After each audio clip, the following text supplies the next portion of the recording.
Hello friends, Sunday special நம்ம வீட்டில் என்னென்னு வாங்க பார்க்கலாம். கோழி ரசம் வைக்கிறதுக்காக நாட்டுக்கோழி கொஞ்சமும் கொஞ்சம் பிராய்லர் கறியும் எடுத்துகிட்டு வந்திருக்கிறேன். இங்கே நம்ம வீட்டில் கேஸ் கிடையாது, இண்டக்ஷன் ஸ்டவ் மட்டும்தான். கோழிக்கறி வேகிறதுக்கு கொஞ்சம் டிலே ஆகும், அதுக்காக வெளியில் விறகடுப்பு வச்சு சமைச்சிட்ருக்கிறேன். இப்போ கொஞ்சம் பனிக்காலங்கிறதுனால எல்லாருக்குமே நெஞ்சு சளி பிடிச்சிருக்கு. அதுக்காகத்தான் நாட்டுக்கோழி வாங்கிட்டு வந்து இன்றைக்கி ரசம் செஞ்சேன். காரைக்குடியில் நாட்டுக்கோழி 1 கிலோ பார்த்திங்கன்னா 750 ரூபா விற்கிது.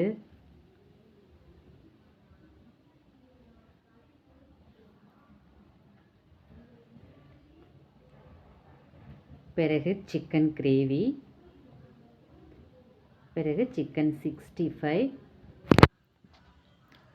பிறகு பாயில்டு எக். என்னோடய தம்பி பொண்ணு, என்னோடய மருமகள் தான் முட்டை உரிச்சிட்டு இருந்தாங்க.